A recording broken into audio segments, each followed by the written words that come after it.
Hello everyone, welcome to all of you. ठीक है, तो आप सब जानते हैं कि 26 जो है 2026 जो है 2026, ठीक है, वो पूरा का पूरा क्या है आपके लिए एक तरह से एग्जामिनेशन ईयर है। ठीक है, और अगर आप अच्छी तरह से तैयारी करते हैं और डेडिकेट होकर तैयारी करते हैं तो आप कोई ना कोई जॉब आपके पास में क्या है अवेलेबल होगी। और सारी जॉब्स क्या है, बहुत अच्छी जॉब्स हैं, कोई भी बुरी नहीं है। ठीक है, तो एलडीसी का एग्जाम ऑल यू नो कि आपका क्या है जुलाई के फर्स्ट वीक में है। नोटिफिकेशन आपका आ चुका है और आपने भरना भी शुरू कर दिया होगा फॉर्म फिलिंग का। ठीक है, साइंस हम ऑलरेडी स्टार्ट कर चुके हैं। ठीक है, और आज से क्या है हम मैथ्स को भी स्टार्ट करेंगे। तो नेचुरली क्या है दोनों चीजें क्या आपके पैरेलल में मूव करेंगी, क्या करेंगी, पैरेलल में मूव करेंगी।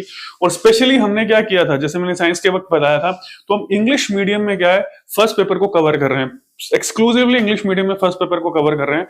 इन वीडियोस में कहीं भी हम हिंदी का यूज नहीं करेंगे, मतलब उस तरह से समझाने के तौर पर क्या है हिंदी यूज करेंगे, लेकिन जब लिखने के तौर पर और के तौर पर क्या है हम हिंदी यूज नहीं करेंगे। तो आज से क्या हम मैथ्स को स्टार्ट करते हैं। सबसे पहले हम बात कर लेते हैं मैथमेटिक्स के सिलेबस की। ठीक है, तो दोनों चीजें साइंस और ये आपके लिए मूव करती रहेंगी और आगे जो होंगे बैचेस हम स्टार्ट करेंगे फरवरी में। तो अगर आप बैच के लिए आना चाहते हैं, ठीक है, तो आप रजिस्ट्रेशन करवा सकते हैं। ठीक है, तो आपको उसके लिए रजिस्ट्रेशन करवाना पड़ेगा। उसकी डिटेल्स क्या है आपको आने वाले 1-2 वीडियोस में क्या है दे दी जाएगी भी किस तरह से आपको रजिस्ट्रेशन करवाना है। ठीक है, तो आज हम बात करते हैं मैथमेटिक्स के लिए। अब आपको पता है मैथमेटिक्स भी क्या है 50 मार्क्स आपका कवर करती है जीके पेपर में। ठीक है, तो 1/3 क्या आपका मैथमेटिक्स का पोर्शन आ रहा है। तो सबसे पहले तो क्या है कि आपके पास में इंग्लिश में सिलेबस नहीं है मैथमेटिक्स का। ठीक है, तो हमने क्या है उसको इंग्लिश में ट्रांसलेट किया आपके लिए, और ये जो सिलेबस होगा ये आपको टेलीग्राम चैनल पे मिल जाएगा एज इट इज इंग्लिश में ट्रांसलेट किया हुआ, ताकि इंग्लिश मीडियम स्टूडेंट्स को किसी तरह की दिक्कत ना आए सिलेबस को ग्रास्प करने में, सिलेबस को समझने में कि सिलेबस में क्या क्या चीजें उन्होंने रखी हैं। ठीक है, तो सबसे पहले हम बात कर लेते हैं आज सिलेबस की। ठीक है, सिलेबस की बात कर लेते हैं। तो सिलेबस एक चीज का ध्यान रखिएगा कि इंपॉर्टेंट क्या है, क्या चीज आपके लिए इंपॉर्टेंट हो जाती है कि ये जो सिलेबस आप जो यहां पढ़ेंगे, क्या है यहां पढ़ेंगे, ये ऑलमोस्ट सिलेबस क्या है आपका वीडियो में भी काम आने वाला है। ठीक है, वीडियो का जो एग्जाम होगा उसके अंदर भी क्या है आपका काम आने वाला सिलेबस है, जो आपका नवंबर में प्रपोज्ड एग्जाम है, जिसके लिए 3,500 जो वीडियो की वैकेंसीज आपके लिए गवर्नमेंट ने क्लियर कर दी है कि नवंबर में हम वीडियो का भी एग्जाम नया लेंगे। तो उस सारी चीजें आपको वहां पर भी क्या है यूजफुल होने वाली हैं। ठीक है, यहां से जितनी भी चीजें आप उठा सकते हैं वीडियो के सिमिलर सिलेबस से, तो वो वीडियो में भी आपको क्या करेंगी, यूजफुल रहेंगी। ठीक है, फर्क सिर्फ इतना है कि वीडियो के लिए आपके पास सीईटी ग्रेजुएशन होना चाहिए। ठीक है, वीडियो के लिए आपके पास सीईटी ग्रेजुएशन होना चाहिए, और एलडीसी के लिए आपके पास में सीईटी क्या होना चाहिए, 12+। ठीक है, 12th का जो हायर सेकेंडरी सीईटी है वो उसका सर्टिफिकेट आपके पास में होना चाहिए, क्वालिफाइंग मार्क्स है। तो हम बात कर लेते हैं सिलेबस की। और जैसे मैंने कहा ये सिलेबस आपको टेलीग्राम चैनल पर अवेलेबल हो जाएगा, वहां से आप डाउनलोड करके इसे क्या प्रिंट भी करवा सकते हैं आप चाहें जब चाहें। ठीक है, तो यहाँ पर सिलेबस में क्या क्या चीजें मेंशन्ड है ध्यान रखिएगा। अब इसके बारे में आपको ज्यादा ध्यान नहीं देना है कि वैदिक मैथमेटिक्स, वैदिक मेथड से आपको क्यूब रूट निकालना है, स्क्वायर निकालना है या निकाल, क्योंकि वहां पर क्या आपको सोल्यूशन नहीं करना है, आपको सिर्फ आंसर फाइंड आउट करना है। तो जरूरी नहीं है कि आप इसको वैदिक मेथड के पीछे पड़ जाएं और आपका काम करें। ठीक है, तो सबसे पहले क्या आता है स्क्वायर। ठीक है, cube, square root, cube root specifically mentioned है। कितने नंबर्स, डिजिट कितनी होनी चाहिए, 6 डिजिट तक के क्या है आपको ये करने हैं, वो अप टू 6 डिजिट्स, वो नंबर्स जिनकी मैक्सिमम डिजिट क्या हो 6 हो। ठीक है, और वो क्या है होल नंबर्स का आपको क्या निकालना है, स्क्वायर, क्यूब, स्क्वायर रूट और क्यूब रूट निकालना है बाय वैदिक मेथड। इसमें मैंने आपको पहले ही बता दिया वैदिक मेथड में इतना ज्यादा जाने की आपको जरूरत नहीं है। आपको सिर्फ ये पता होना चाहिए कि स्क्वायर क्या है, क्यूब क्या है, स्क्वायर रूट क्या है, क्यूब रूट क्या है, उन डिजिट्स का या उन नंबर्स का तो आपको करना है। तो पहला पॉइंट तो आपका ये आ गया सिलेबस का पहला सेक्शन। दूसरा सेक्शन है फैक्टराइजेशन। ठीक है, पहले आपको कोई भी नंबर दे दिया जाएगा, उसका क्या फैक्टराइजेशन आपको करना होगा। फिर फैक्टराइजेशन ऑफ पॉलिनोमियल्स, यानी क्या पॉलिनोमियल का क्या आपको फैक्टराइजेशन करना है, जो आपके सिलेबस में बहुपद लिखा हुआ है उसको पॉलिनोमियल्स कहा गया। फिर क्या है इक्वेशंस, इक्वेशंस आ गई। ठीक है, और फिर ये सारी चीजें क्या है आपके वीडियो सिलेबस के अंदर भी एज इट इज आती हैं, ध्यान रखिएगा आप। ठीक है, अब यहां पर क्या है लीनियर इक्वेशन इन 2 वेरिएबल्स। ठीक है, यानी 2 वेरिएबल्स, वेरिएबल्स का मतलब होता है जिनकी वैल्यू चेंज होती रहती है, क्या होती है, चेंज होती रहती है, फिक्स नहीं होती। तो लीनियर इक्वेशन इन 2 वेरिएबल्स, यानी 2 वेरिएबल्स की आपको लीनियर इक्वेशन करनी है और उसके आंसर्स निकालने, उसके सॉल्यूशंस निकालने, जो भी आपको करना है। ठीक है, क्वाड्रेटिक इक्वेशन, क्या क्वाड्रेटिक इक्वेशंस और लॉग या लॉगरिथम्स जिसको हम बोलते हैं। ठीक है, तो नेक्स्ट जो टॉपिक आ जाते हैं आपके पास में ratio, proportion, percentage, profit loss, simple interest, compound interest and discount, जिसको हम बट्टा, आपके जो बट्टा लिखा हुआ है उसको हम क्या कह रहे हैं, डिस्काउंट कह रहे हैं। ठीक है, तो ये जो चीज है ये आपके ऑलमोस्ट हर एग्जाम में आती है, चाहे आप आरएस का एग्जाम दे रहे हो, चाहे आप ये एग्जाम दे रहे हो, चाहे आप हम पटवार का एग्जाम दे रहे हो, चाहे आप सीटी दे रहे हो, चाहे आप कोई भी एग्जाम दे रहे हो, तो हर एग्जाम में क्या ये चीज आपको अवेलेबल मिलेगी। ये जो चीजें हैं, ये वाला फैक्टराइजेशन वाला पार्ट, और ये पार्ट क्या है, स्पेसिफिकली एलडीसी में आ रहा है, वीडियो में आ रहा है, इन एग्जाम्स के अंदर आ रहा है। फिर यहां पर क्या आ जाती है, आपकी ज्योमेट्री आ जाती है। ठीक है, ये सारा पार्ट क्या है, ज्योमेट्री का पार्ट है। ठीक है, ज्योमेट्री जो आप 6 से लेके 10 तक ज्योमेट्री पढ़ते हैं। ठीक है, अब यहां पर क्या करना है आपको, angles and lines formed on a point, यानी एक पॉइंट पर आप जो एंगल्स और लाइंस बनाते हैं वो किस तरह की लाइंस होती हैं, तो वो आपको फाइंड करना है। एंगल्स किस तरह के होते हैं, लाइंस किस तरह की होती हैं, वो आपको देखना है। फिर सिंपल लीनियर फिगर्स, लीनियर का मतलब होता है टू डायमेंशनल फिगर्स। क्या है, टू डायमेंशनल फिगर्स आपको लेनी है, जैसे स्क्वायर हो गया, रेक्टेंगल हो गया। ठीक है, स्क्वायर हो गया, रेक्टेंगल हो गया, आपके पास में सर्कल हो गया, ये सारी चीजें क्या है, टू डायमेंशनल फिगर्स होती हैं। इनको हम क्या कहते हैं, टू डायमेंशनल फिगर्स बोलते हैं। जैसे ट्रेपेजियम हो गया, आपके पास में काइट हो गया, ठीक है और आपके पास में पॉलीगन्स हो गए। तो ये सारे क्या है, लीनियर फिगर्स हैं, इनमें क्या डेप्थ नहीं होती, यानी थर्ड डायमेंशन नहीं होती है, तो ये ध्यान रखिएगा। फिर कॉन्ग्रुएंस ऑफ ट्रायंगल्स, ठीक है, ये एक बहुत ही इंपॉर्टेंट कॉन्सेप्ट आ जाता है ज्योमेट्री में, कॉन्ग्रुएंस ऑफ ट्रायंगल्स, यानी एक ट्रायंगल को अगर आप दूसरे के ऊपर फिक्स कर देते हैं, क्या कर देते हैं, दूसरे के ऊपर अगर आप सुपर इम्पोज कर देते हैं, तो नीचे वाला ट्रायंगल आपको दिखाई भी नहीं देगा, एक्लिप्स कर लेगा। तो इस तरह के ट्रायंगल्स को बोलते हैं कॉन्ग्रुएंस, कॉन्ग्रुएंट ट्रायंगल्स। और ये प्रॉपर्टी क्या कहलाती है, कॉन्ग्रुएंस ऑफ ट्रायंगल्स की प्रॉपर्टी कहलाती है। ठीक है, अब इसके अंदर बहुत सी चीजें आ जाती है, S side angle, side side side angle, ये सारी चीजें क्या है, ये सारी चीजें आपको इस सेक्शन में कवर करनी है। और जैसे मैंने बताया, यही चीजें आपको वीडियो के अंदर भी क्या है, कवर करनी पड़ेंगी। तो वीडियो आपको अलग से जरूरत नहीं है, अलग से क्या, आप वीडियो को भी अलग से क्या है, स्टडी करो। तो अगर आपने ये अच्छी तरह से स्टडी कर लिया, तो वीडियो भी क्या है, आपको अलग से स्टडी करने की जरूरत नहीं पड़ेगी। ठीक है, अब ये आ जाता है कार्टेशियन कोऑर्डिनेट सिस्टम। ये जो थोड़ा सा पार्ट है, ये आपका क्या है, स्पेसिफिकली कोऑर्डिनेट ज्योमेट्री में से आता है। क्या आता है, कोऑर्डिनेट ज्योमेट्री में से आता है। तो ये एक सिस्टम बिल्कुल अलग है, ये आपको थोड़ा अलग से पढ़ना पड़ेगा। तो यहां पर ये क्या स्पेसिफिकली यहीं पर मेंशन्ड है, Cartesian coordinate system, distance between 2 points, यानी कार्टेशियन कोऑर्डिनेट सिस्टम से क्या है, जब आप ग्राफ बनाते हैं तो एक्स वाई जो सिस्टम लेते हैं, तो उसमें क्या आपको डिस्टेंस निकालना पड़ता है कि 2 पॉइंट्स के बीच में डिस्टेंस कितना है। फिर internal and external division of distance between 2 points, यानी 2 पॉइंट्स है, उनका इंटरनल और एक्सटर्नल जो डिवीजन है डिस्टेंस का है, वो कितना है, किस तरह से, ये आपको फाइंड आउट करना पड़ेगा। ठीक है, अब नेक्स्ट जो सेक्शन आ जाता है, ये जो सेक्शन है, ठीक है, ये सारा का सारा सेक्शन आता है आपका मेंसुरेशन में से।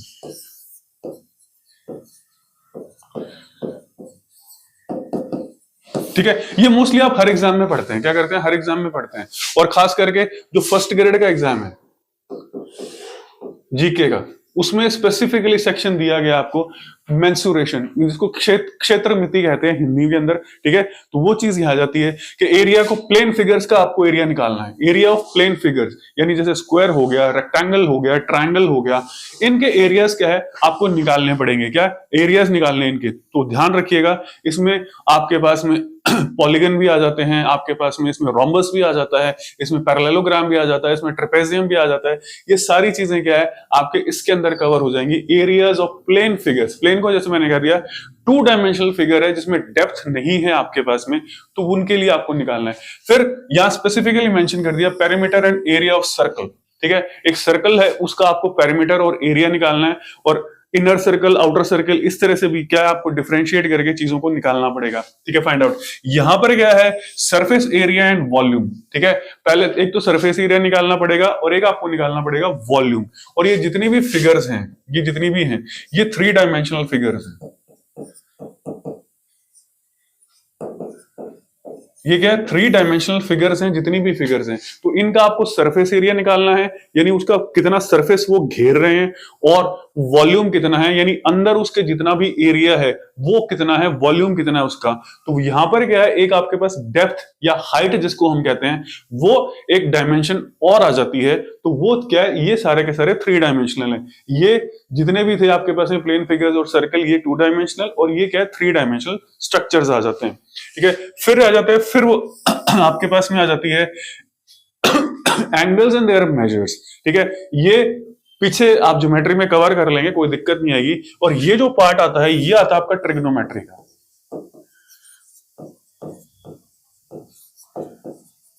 ठीक है। ये सारा का सारा जो सेक्शन यहां से शुरू हो रहा है और यहां तक है, ये सारा का सारा क्या है, ट्रिग्नोमेट्री का पार्ट आता है, जिसमें साइन, कॉस, टैन, कोसेक, सेक और ये जो कॉट, ये चीजें आप करते हैं, ठीक है। तो इसमें क्या करना पड़ेगा आपको, trigonometric ratios of acute angles, ध्यान रखिएगा, अक्यूट एंगल्स का ट्रिग्नोमेट्रिक रेशियो निकालना है, यानी वो एंगल्स जो 90 डिग्री से कम है, क्या है 90 डिग्री से कम है, जैसे 30 डिग्री, 45 डिग्री, 60 डिग्री, 75 डिग्री, ऐसे एंगल्स, या अप टू 90 डिग्री तक आपको करना है। क्या अप टू 90 डिग्री तक क्या करना है आपको, इन एंगल्स के ट्रिग्नोमेट्रिक रेशियोज निकालने हैं, ठीक है। यानी साइन की वैल्यू क्या है, कॉस की वैल्यू क्या है, टैन की वैल्यू क्या है, कॉट की वैल्यू क्या है, ये सारे आपको निकालने हैं।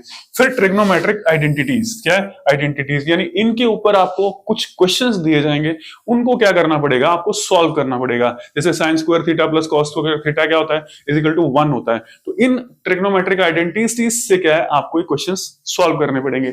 और फिर क्या है, ये general properties of, general problems of Heights and distances.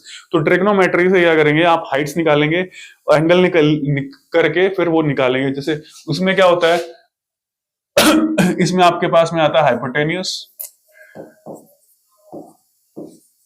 ठीक है, हाइपोटेनियस, बेस और एडजेसेंट जो लाइन होती है उसको हम ले लेते हैं, बेस ले लेते हैं, हाइट ले लेते हैं, हाइपोटेनियस ले लेते हैं। तो वहां पर क्या है, फिर ट्रिग्नोमेट्री से क्या है आपको डिस्टेंसेस और हाइट्स को निकालना, फाइंड आउट करना पड़ेगा।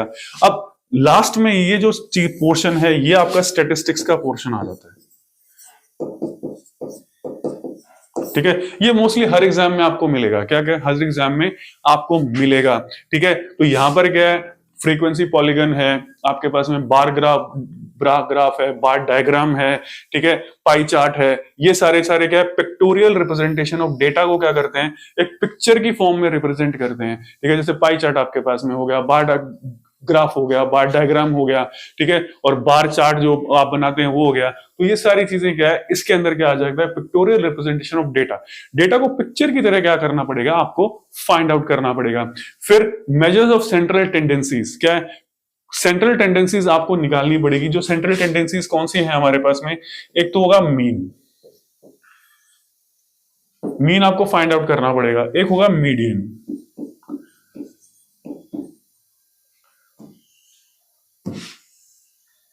एक आपको फाइंड आउट करना पड़ेगा मीडियन,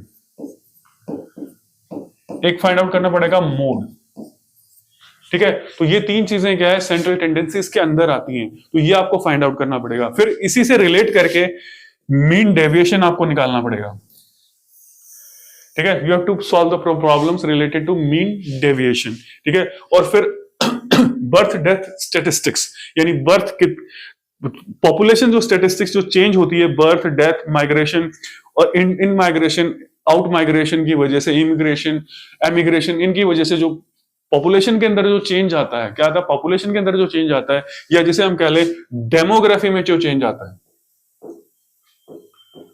क्या आता है डेमोग्राफी, डेमोग्राफी में जो चेंज आ रहा है वो आपको क्या करना है, फाइंड आउट करना है। और इससे रिलेट करके जितने भी इंडेक्सेस हैं वो आपको फाइंड आउट करना है। जैसे बर्थ रेट क्या है, डेथ रेट क्या है, क्रूड बर्थ रेट क्या होती है, ठीक है, क्रूड डेथ रेट क्या होती है, ये सारी चीजें क्या करनी पड़ेगी आपको, फाइंड आउट करनी पड़ेगी, ठीक है। तो ये क्या मोटे तौर पर आपका सिलेबस है, this is syllabus of your mathematics for LDC exam. Last में फिर से मैं आपको ये कहूंगा कि ये खाली एलडीसी के लिए नहीं है, इसमें से मान के चलिए कि 70% जो आपका सिलेबस है, ऑलमोस्ट 70% जो सिलेबस होगा वो क्या है आपका वीडियो में यूज होगा। क्या होगा, विलेज डेवलपमेंट ऑफिसर का जो भी एग्जाम प्रपोज किया गया है नवंबर में, उसके अंदर एज इट इज क्या है वो यूज होने वाला है, ठीक है। अगर सिलेबस चेंज नहीं हो तो, सिलेबस चेंज नहीं होगा क्योंकि नया सिलेबस उसमें, तो ये सारी चीजें आपके वहां पर क्या है यूजफुल हो जाएंगी, क्या हो जाएंगी वहां पर आपके लिए यूजफुल हो जाएंगी।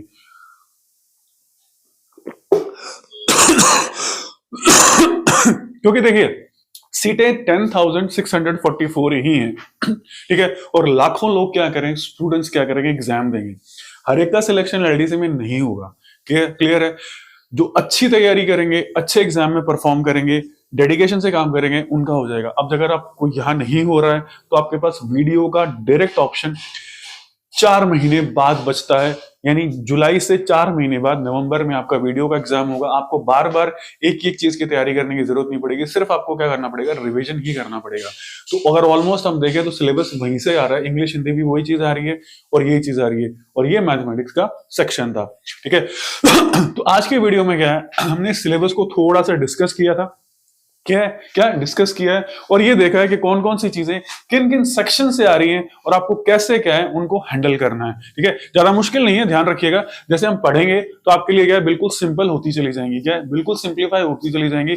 अगर आपको फॉर्मूलेज आते हैं, टेक्निक आती है, तो आप किसी भी क्वेश्चन को क्या कर लेंगे, सॉल्व करने की पावर रखेंगे। क्या करेंगे, कोई भी क्वेश्चन ऐसा होगा उसको आप सॉल्व करने की क्या करेंगे, पावर रखेंगे। तो डोंट वरी अबाउट इट, ठीक है। और इंग्लिश मीडियम स्टूडेंट्स के लिए खास करके क्या है, ये इनिशिएटिव है। दूसरी बात, आपको अगर कोई भी सजेशन देना है, क्या है, किसी भी तरह का सजेशन देना है, या कोई भी डाउट है या प्रॉब्लम है किसी भी तरह की, तो आप क्या कर सकते हैं, either you can use the comment box, ठीक है, या तो आप कमेंट बॉक्स में लिख सकते हैं, या फिर क्या कर सकते हैं, डिस्क्रिप्शन बॉक्स में आपको एक नंबर मिलेगा, उस पर क्या है, आप व्हाट्सएप कर सकते हैं, ठीक है। तो आज के वीडियो में इतना ही। नेक्स्ट वीडियो में क्या है, हम इसमें स्टार्ट करेंगे ज्योमेट्री से। We will start with geometry. हम ज्योमेट्री से क्या है, इसे शुरू करेंगे, क्योंकि सबसे मुश्किल चीज जो होती है आपके लिए क्या है, वो ज्योमेट्री ही होती है, क्योंकि ज्योमेट्री को आप छोड़ चुके होते हैं और ज्योमेट्री कहीं जल्दी से आपके आती नहीं है किसी भी एग्जाम के अंदर। और स्पेसिफिकली जब यहां दे रखी है तो आपको ज्योमेट्री को अच्छी तरीके से करना पड़ेगा। तो हम ज्योमेट्री का जितना भी पोर्शन हमारे सिलेबस में एलडीसी में है, उसको हम सबसे पहले क्या है, करना स्टार्ट करेंगे, ज्योमेट्री के पोर्शन को, ठीक है। तो आज के वीडियो में इतना ही, मिलेंगे नेक्स्ट वीडियो में। Thank you for watching the video.